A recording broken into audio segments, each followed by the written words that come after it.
People want a lot of things out of life, but I think more than anything else, they want happiness. Aristotle called happiness the chief good, the end towards which all other things aim. According to this view, the reason we want a big house, or a nice car, or a good job, isn't that these things are intrinsically valuable. It's that we expect them to bring us happiness. Now, in the last 50 years, we Americans have gotten a lot of the things that we want. We're richer, we live longer, we have access to technology that would have seemed like science fiction just a few years ago. The paradox of happiness is that even though the objective conditions of our lives have improved dramatically, we haven't actually gotten any happier. Maybe because these conventional notions of progress haven't delivered big benefits in terms of happiness, there's been an increased interest in recent years in happiness itself. People have been debating the causes of happiness for a really long time, in fact, for thousands of years, but it seems like many of those debates remain unresolved. Well, as with many other domains in life, I think the scientific method has the potential to answer this question. In fact, in the last few years, there's been an explosion in research on happiness. For example, we've learned a lot about its demographics, how things like income and education, gender and marriage relate to it. But one of the puzzles this has revealed is that factors like these don't seem to have a particularly strong effect. Yes, it's better to make more money rather than less, or to graduate from college instead of dropping out, but the differences in happiness tend to be small. Which leaves the question, what are the big causes of happiness? I think that's a question we haven't really answered yet, but I think something that has the potential to be an answer is that maybe happiness has an awful lot to do with the contents of our moment-to-moment experiences. It certainly seems as we're going about our lives that what we're doing, who we're with, what we're thinking about, have a big influence on our happiness, and yet these are the very factors that have been very difficult, in fact almost impossible for scientists to study. A few years ago, I came up with a way to study people's happiness, moment to moment, as they're going about their daily lives on a massive scale all over the world, something we'd never been able to do before. Called trackyourhappiness.org, it uses the iPhone to monitor people's happiness in real time. How does this work? Basically, I send people signals at random points throughout the day, and then I ask them a bunch of questions about their moment-to-moment experience at the instant just before the signal.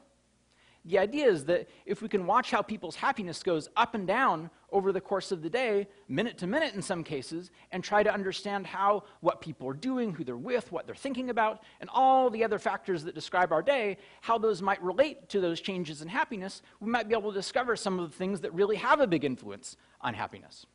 We've been fortunate with this project to collect quite a lot of data, a lot more data of this kind than I think has ever been collected before.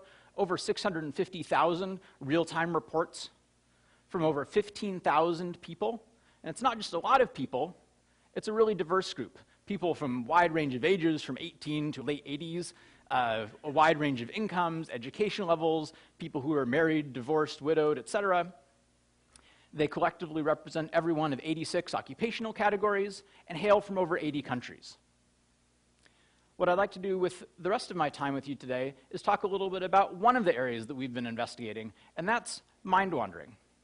As human beings, we have this unique ability to have our minds stray away from the present. This guy's sitting here working on his computer, and yet he could be thinking about the vacation he had last month, wondering what he's going to have for dinner. Maybe he's worried that he's going bald. This ability to focus our attention on something other than the present is really amazing. It allows us to learn and plan and reason in ways that no other species of animal can.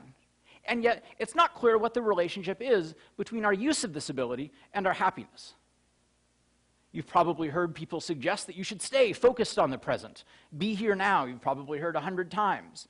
Maybe to really be happy, we need to stay completely immersed and focused on our experience in the moment. Maybe these people are right, maybe mind wandering is a bad thing.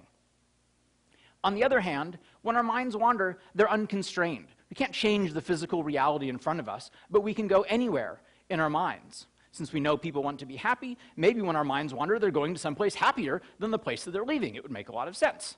In other words, maybe the pleasures of the mind allow us to increase our happiness with mind wandering. Well, since I'm a scientist, I'd like to try to resolve this debate with some data. And in particular, I'd like to present some data to you from 3 questions that I asked with Track Your Happiness. Remember, this is from sort of moment-to-moment experience in people's real lives. There are 3 questions. The first one is a happiness question. How do you feel on a scale ranging from very bad to very good. Second, an activity question. What are you doing on a list of 22 different activities, including things like eating and working and watching TV? And finally, a mind-wandering question. Are you thinking about something other than what you're currently doing? People could say no. In other words, I'm focused only on my task. Or, yes, I am thinking about something else, and the topic of those thoughts are pleasant, neutral, or unpleasant. Any of those yes responses are what we called mind-wandering. So what did we find? This graph shows happiness on the vertical axis, and you can see that bar there representing how happy people are when they're focused on the present, when they're not mind-wandering. As it turns out, people are substantially less happy when their minds are wandering than when they're not. Now, you might look at this result and say, okay, sure, on average, people are less happy when they're mind-wandering, but surely when their minds are straying away from something that wasn't very enjoyable to begin with, at least then mind-wandering should be doing something good for us. Nope. As it turns out, people are less happy when they're mind-wandering no matter what they're doing. For example, people don't really like commuting to work very much. It's one of their least enjoyable activities. And yet, they are substantially happier when they're focused only on their commute than when their mind is going off to something else. It's amazing. So how could this be happening? I think part of the reason, a big part of the reason, is that when our minds wander, we often think about unpleasant things. And they are enormously less happy when they do that. Our worries, our anxieties, our regrets. And yet, even when people are thinking about something neutral, they're still considerably less happy than when they're not mind-wandering at all. Even when they're thinking about something they would describe as pleasant, they're actually just slightly less happy than when they aren't mind-wandering. If mind-wandering were a slot machine, it would be like having the chance to lose $50, $20, or $1, right? You'd never want to play.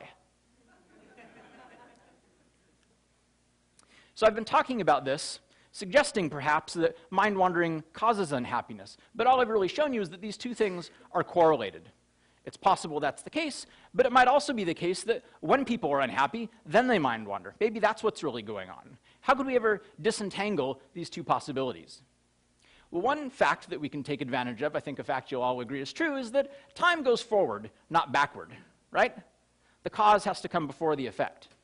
We're lucky in this data, we have many responses from each person. And so we can look and see, does mind-wandering tend to precede unhappiness, or does unhappiness tend to precede mind-wandering, to get some insight into the causal direction.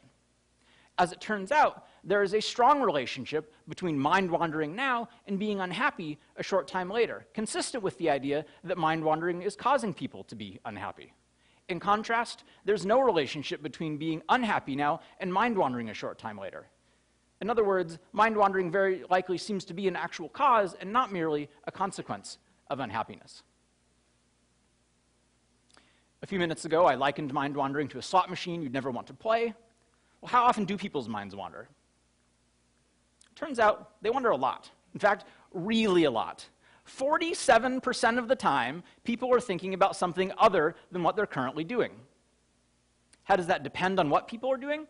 This shows the rate of mind wandering across 22 activities, ranging from a high of 65% when people are taking a shower or brushing their teeth, to 50% when they're working, to 40% when they're exercising, all the way down to this one short bar on the right that I think some of you are probably laughing at. 10% of the time, people's minds are wandering when they're having sex. But there's something I think that's quite interesting in this graph, and that is, basically, with one exception, no matter what people are doing, they're mind-wandering at least 30% of the time, which suggests, I think, that mind-wandering isn't just frequent, it's ubiquitous. It pervades basically everything that we do. In my talk today, I've told you a little bit about mind-wandering, a variable that I think turns out to be fairly important in the equation for happiness. My hope is that over time, by tracking people's moment-to-moment happiness and their experiences in daily life, we'll be able to uncover a lot of important causes of happiness. And then in the end, a scientific understanding of happiness will help us create a future that's not only richer and healthier, but happier as well. Thank you.